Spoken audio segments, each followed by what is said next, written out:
Good morning to all my students of class 11 science. As you know that in previous videos we already discussed about a lot of concept regarding to the chapter complex number. That what is the complex number, then operation on a complex number, and in the starting first point which we discussed in this chapter was the integral power of iota.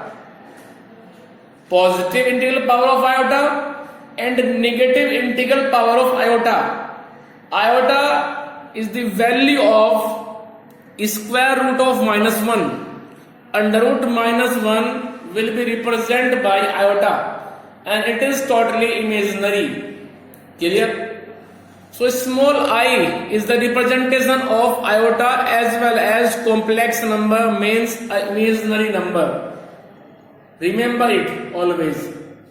So now today we will discuss another concept.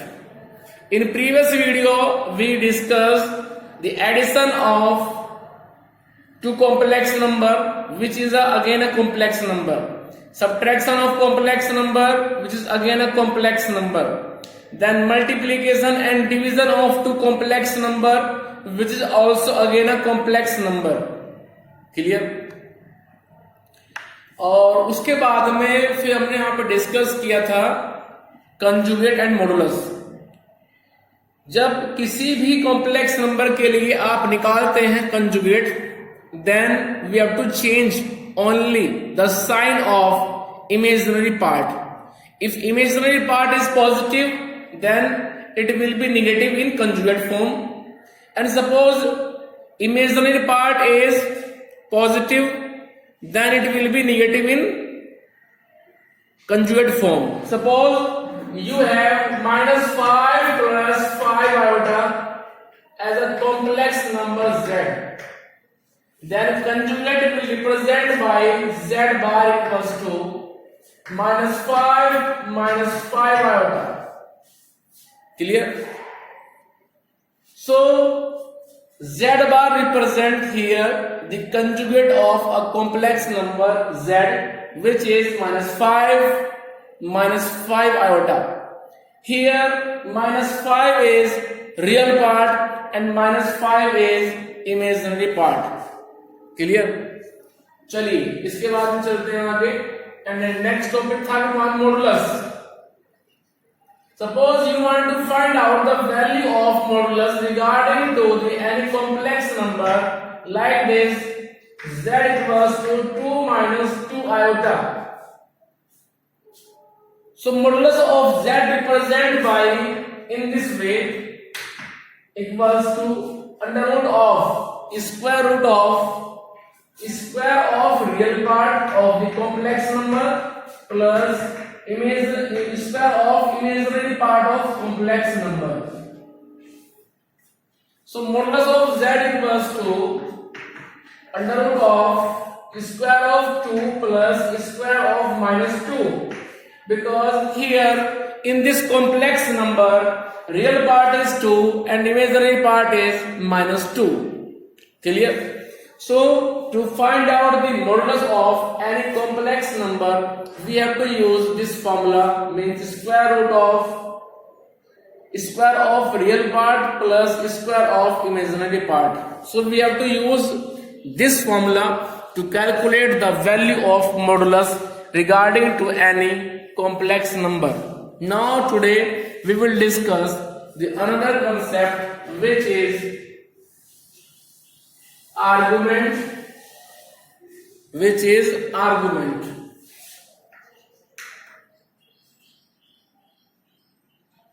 Short में हम इसको लिखते हैं ARG. So ARG is the short form of argument. कैसे निकलता है argument, क्या procedure है, उसको समझेंगे हम स्टेप बाय स्टेप. आइए जरा. सबसे पहले तो आप क्या करेंगे, मैं एक एग्जांपल लेके चल रहा हूं. Suppose z equals to 1 minus under root 3 iota. ये मुझे एक कॉम्प्लेक्स नंबर दिया हुआ है और जिसके रिगार्डिंग मुझे आर्गुमेंट निकालना है. तो सबसे पहले तो आप उस कॉम्प्लेक्स नंबर की कंपेयर कर देंगे, compare it with the standard complex number, with the standard complex number z equals to x plus iota y, x plus iota y. So here x is 1, y is minus root 3. Clear? ये आपका हुआ step number 1 कि आपको जो भी complex number दिया जाएगा उसकी आप कंपेयर कर देंगे और वहां से एक्स वाई निकाल लेंगे. After getting the value of x and y we proceed in step number 2 which is find the value of, this is step number 1. Now step number 2, in step number 2 we have to find out the value of alpha equals to tan inverse modulus y upon x, or we can write alpha equals to tan inverse modulus imaginary part upon real part. So this is the formula in step number 2 which we will use. Alpha equals to tan inverse modulus of y upon x. ध्यान रहे ये मेरे पास में है tan inverse. दरअसल जो आप पढ़ते हैं ट्रिग्नोमेट्रिक फंक्शन या फिर ट्रिग्नोमेट्री जो आप पढ़ते हैं उसकी 2-3 स्टेज है. एक तो आप पढ़ चुके क्लास 10th में, वहां पे था ट्रिग्नोमेट्रिक फंक्शन. उसका होता है फिर inverse trigonometric function. Second stage वो आती है इनवर्स ट्रिग्नोमेट्रिक फंक्शन. सुनना है कुछ? तो ये जो tan इनवर्स है इसको बोलते हैं tan इनवर्स. कभी आप समझे tan की पावर हो गई -1, ये पावर नहीं है. It is a representation of inverse trigonometric function. जैसे sin inverse x, cos inverse x, tan inverse x. So these are inverse trigonometric function. Remember it. और इनको आप ऐसे ना समझें कि sin inverse को हम लिख सकते हैं 1 upon sin x. It will never equal. ये कभी भी अपने आप में इक्वल नहीं होते. It is applicable only in algebraic function like x to the power -1. And we can write that as a 1 upon x. Power of x minus 2 को लिख सकते हैं 1 upon x square. It doesn't matter. So it is simply applicable only in algebraic function, not in trigonometric function. So tan inverse x, sin inverse x, cos inverse x, sec inverse x, these are inverse trigonometric function. And tan inverse is the representation of inverse trigonometric function. So in step number 2 we have to use the formula alpha equals to tan inverse modulus. क्यों लिया है modulus? जिससे bracket के अंदर से जो value आए वो अपने आप में पॉजिटिव होकर के आए, निगेटिव ना आए. So alpha equals to tan inverse y upon x. You have to find out this value into step number 2. चलिए तो करते हैं फटाफट. सबसे पहले आप क्या करेंगे, y की value which is -√3 and value of x which is 1. So tan inverse modulus of -√3 upon 1 equals to tan inverse √3. ठीक है. यहां तक आने के बाद में आप चेक करेंगे कि √3 हमें tan में कब मिलता है, हमेशा करेंगे आप चेक. तो फटाफट चलिए आप उस टेबल के पास जो आपने पढ़ी थी क्लास 10th में. tan के अंदर √3 मिलता है tan 60 पर. सबसे पहले मिलता है 0, then 1 upon √3, then 1, then √3, then infinite. Clear? First 0, 1 upon √3, फिर आएगा 1, फिर √3, फिर आएगा infinite. So √3 is the value of tan 60. Clear? अब सुनो दूसरी बात. यहां पे हम 30 डिग्री को लिखते हैं पाई बाय 3, 60 को लिखते हैं हम पाई बाय ये पाई बाय 6, ये पाई बाय 3, 90 डिग्री को लिखते हैं हम पाई बाय 2, 45 डिग्री को लिखते हैं पाई बाय 4। यहां पे जो पाई का मतलब है वो 22/7 या फिर 3.141 नहीं है। यहां पाई का मतलब होता है 180 डिग्री। तो ये बात आप याद रखें, यहां पाई का मतलब होता है 180 डिग्री। तो ये बात आप याद रख लें कि हम यहां पे हमेशा लिखेंगे in the form of pi. 45 value होती है पाई बाय 4, 30 होता है पाई बाय 6, 60 होता है पाई बाय 3, 90 होता है pi by 2। So we have to use these values instead of 45, 60, 90, 30 and so on. चलिए, so we can write that alpha equals to tan inverse. ये जो √3 है, इस √3 की जगह पे आप लिखेंगे, √3 को आप रिप्लेस कर देंगे tan पाई बाय 3 से। क्लियर? अब सुनो, इसके बाद नया रूल ये है कि जब भी कभी साइन इनवर्स को मिलेगा साइन थीटा, tan इनवर्स को मिलेगा tan थीटा, तो इनवर्स फंक्शन और ट्रिग्नोमेट्रिक फंक्शन आपस में कैंसिल हो जाएंगे। Here tan inverse is the inverse function and tan is trigonometric function. So trigonometric function से इनवर्स फंक्शन कैंसिल हो जाएगा और हमारे पास बचेगा pi by 3। So alpha which is mediator to find the value of argument regarding to any complex number is pi by 3. After getting the value of pi by 3 means alpha, we have to move on step number 3, in which we have to find out that the given complex number lies in which quadrant. Step number 3 में हम check करेंगे कि भाई complex number जो हमें दिया हुआ है, ये कॉम्प्लेक्स नंबर किस क्वाड्रेंट के अंदर एप्लीकेबल है, कहां पे मूव कर रहा है। Basically on a graph paper we have only 4 quadrant, first, second, third, fourth. First में कौन जाएगा? पॉजिटिव पॉजिटिव, सेकंड में नेगेटिव पॉजिटिव, थर्ड में नेगेटिव नेगेटिव, फोर्थ में पॉजिटिव नेगेटिव। तो यहां पे जब आप अल्फा निकाल लेंगे, स्टेप नंबर 2 पूरा हो गया है, तो स्टेप नंबर 3 में आप चेक करेंगे कि भाई हमारा कॉम्प्लेक्स नंबर किस क्वाड्रेंट के अंदर लाई कर रहा है। और ये बात आप चेक कर पाएंगे x और y की वैल्यू के साइन से। x की वैल्यू पॉजिटिव है, y की वैल्यू माइनस में है। ठीक है, तो जब x पॉजिटिव हुआ, y निगेटिव हुआ, मींस पॉजिटिव निगेटिव हुआ, तो ये कॉम्प्लेक्स नंबर ऑटोमेटिकली लाई कर गया 4th क्वाड्रेंट के अंदर।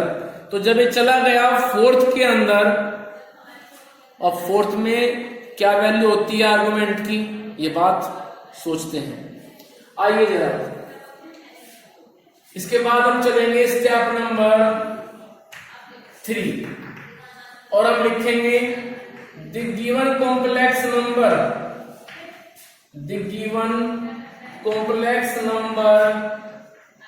lies in 4th quadrant, so argument, अब जिक्र आएगा आर्गुमेंट का, अब तक नहीं आया था। So argument equals to theta equals to, argument को हम हमेशा लिखते हैं थीटा से, ये बात आप याद रखें। Argument always represent by theta. तो चलिए फटाफट, so value of theta is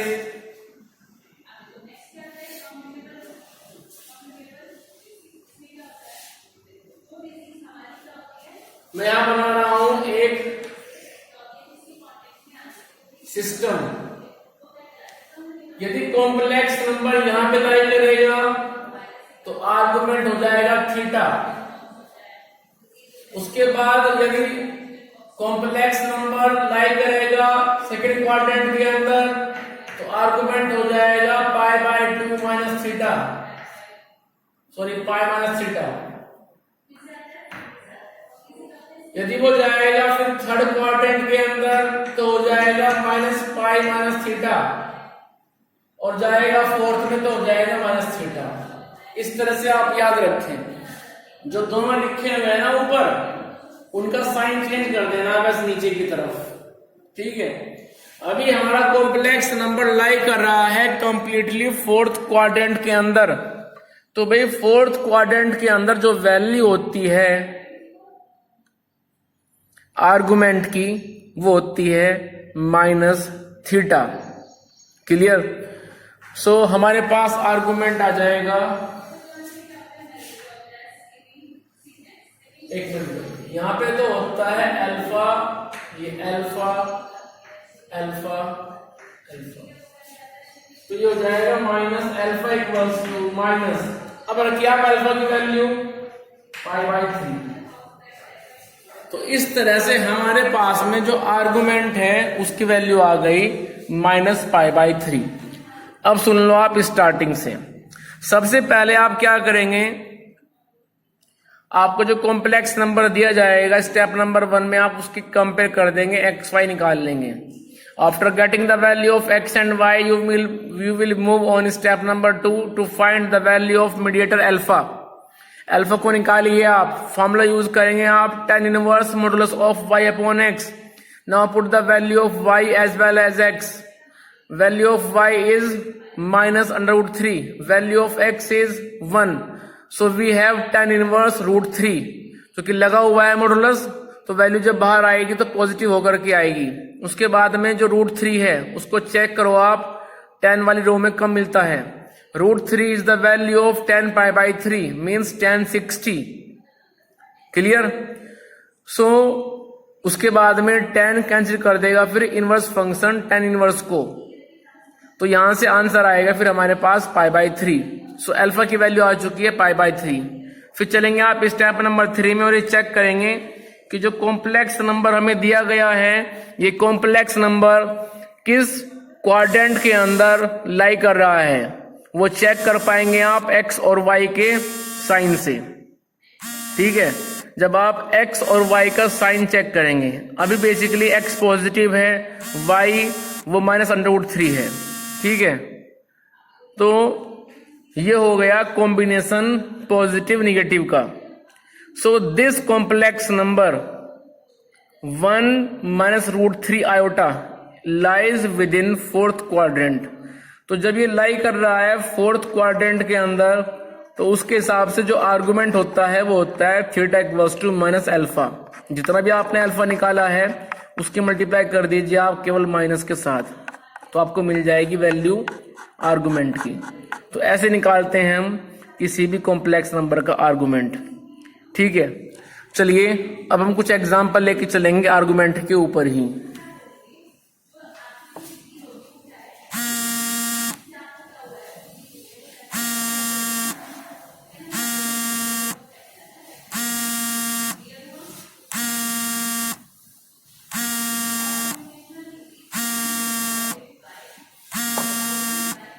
Suppose complex number is z equals to 1 plus √3 iota, and we want to find out the value of argument. So first of all, compare it with the standard form to find the value of x and y.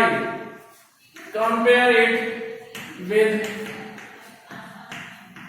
z equals to x plus iota y.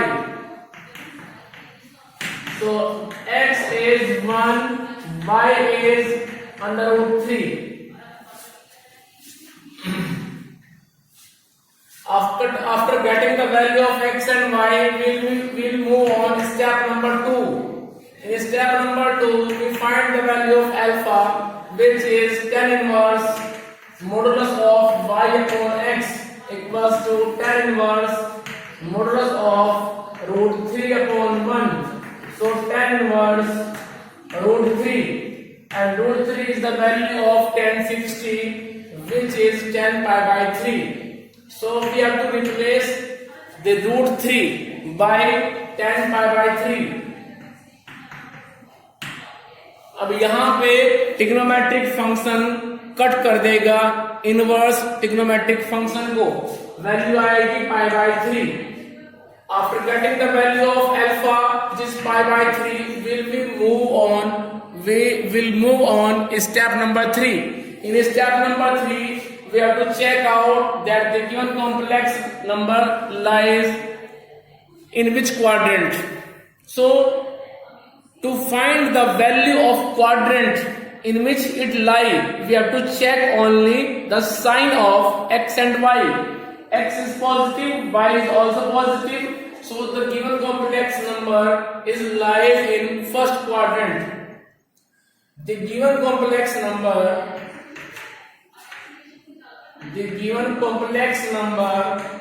lies in first quadrant.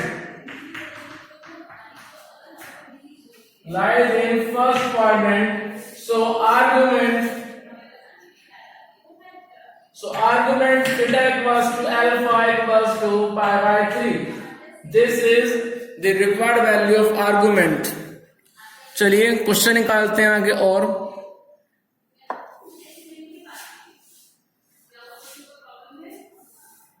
Suppose मेरे पास में question है z equals to under root 3 minus iota.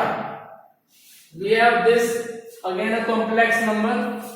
So in step number 1, first of all we have to find out the value of x and y after comparison. So here x, which is the real part of the complex number, is root 3 and the imaginary part is minus 1.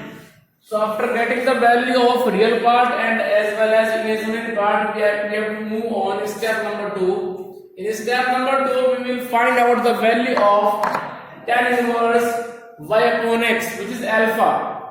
So tan inverse y upon x, put the value of y and x. Value of y is minus 1 while value of x is 1 upon root 3. So we have tan inverse 1 upon root 3. Now check out the value of 1 upon root 3 in the table of the trigonometric ratios. 1 upon root 3 is the value of tan 30. 30 means pi by 6. So we have to write down here 10 pi by 6.